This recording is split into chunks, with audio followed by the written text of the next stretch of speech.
Hello everyone, and welcome to another edition of All About the Cars of Gran Turismo 7. In this video, we're going to learn all about the 2005 Mini Cooper S. Now this car can be acquired in 3 different ways on this game. First, it can be bought here at the used car dealer for 21,500 credits.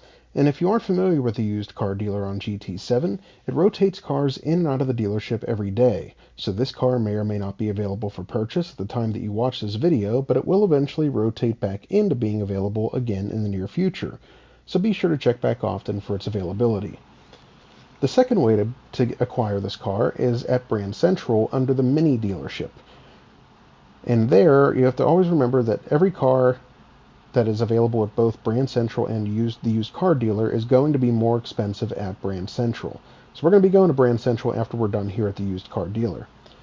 And the third way that you can acquire this car is by completing the menu book number 7, which is European hot hatches, and you do that at the cafe. Okay, so 3 ways that you can acquire this car. We're going to start here at the used car dealer, and I'm going to click on this car and we'll go over some of its specs to get started. First, this car comes stock with 447.95 performance points. It has an FF drivetrain, meaning that the engine is situated at the front of the vehicle and the front wheels drive the car. The maximum stock power is 167 horsepower at 6,000 RPM. The weight is just over 2,600 pounds, and the engine is supercharger aspirated. Now we're going to click on Learn More and see what Andy has to say about this car. BMW poured their heart and soul into the development of this R50 Mini. This version has an FF layout, which in our world stands for front engine front wheel drive. Like its predecessor, this car is light and agile, able to tackle the sharpest of corners like a rail car.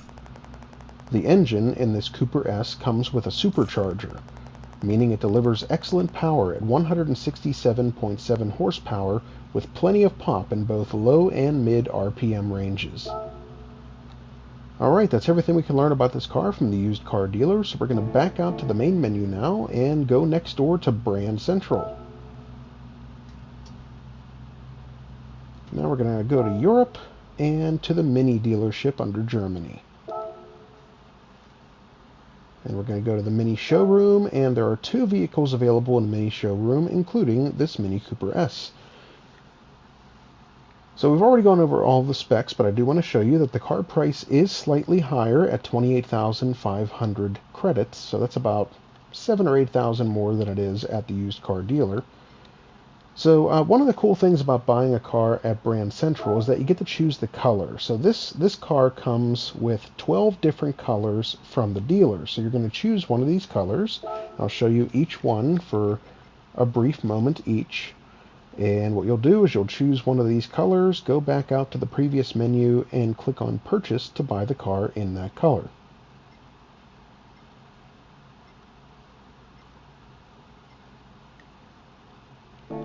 Alright, we're going to click on Learn More and see what Martin has to say. BMW obtained the rights and resurrected the popular British car known as the Mini in 2001. The folks at BMW were careful to keep the car's signature compact boxy design intact. This particular model is the high-performance Cooper S.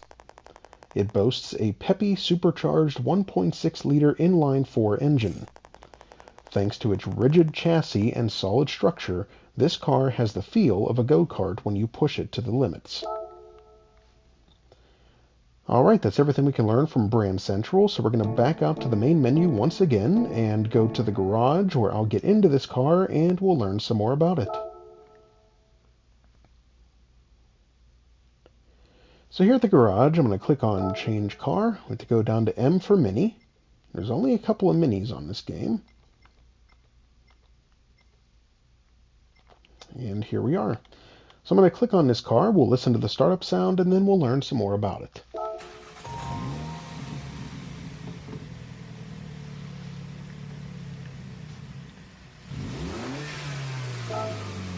Alright, we're going to click on Car Collection, go to this vehicle, and we'll learn some more by reading this short description about it.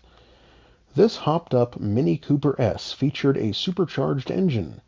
In the latter half of the 1990s, famed sports car manufacturer BMW purchased the branding and manufacturing rights to the Mini brand and resurrected the Mini Cooper in 2001. This new Mini was a bit larger than the classic model of yesteryear, measuring 143.9 inches, 66.5 inches, and 57.3 inches, overall length, width, and height, respectively. But BMW kept the car's spirit intact, thanks to quirky styling cues that were reminiscent of the original 1959 model. These included a cute face, highlighted by large round headlights and a square front grille and boxy silhouette.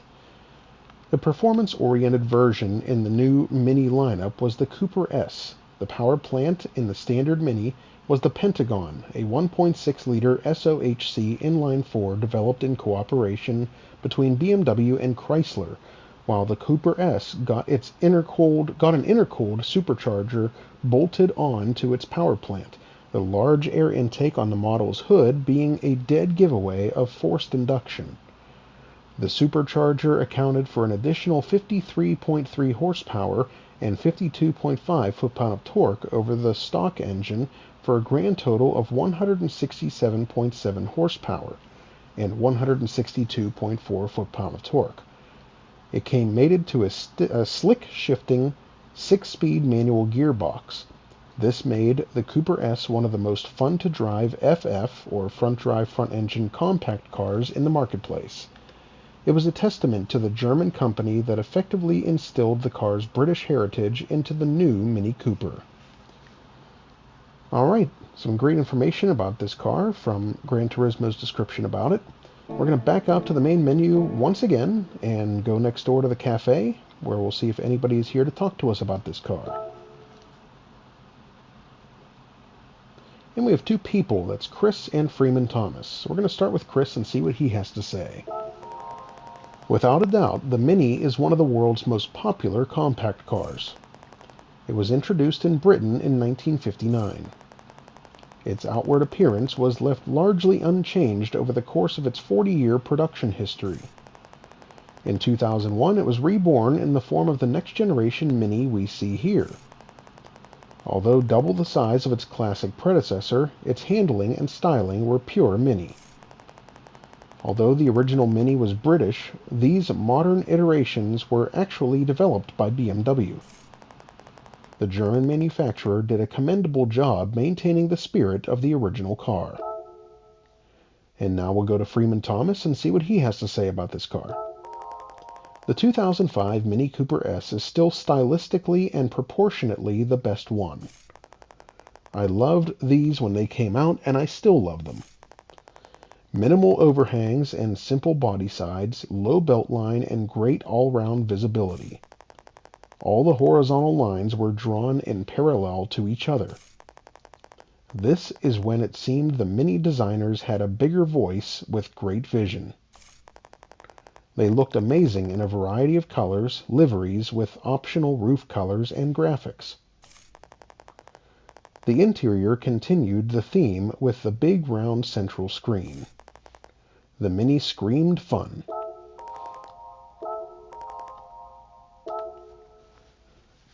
Alright, that's everything we can learn about this car, but we are going to make one final stop at the tuning shop where I'll show you everything that can be done to this car to improve its performance and power.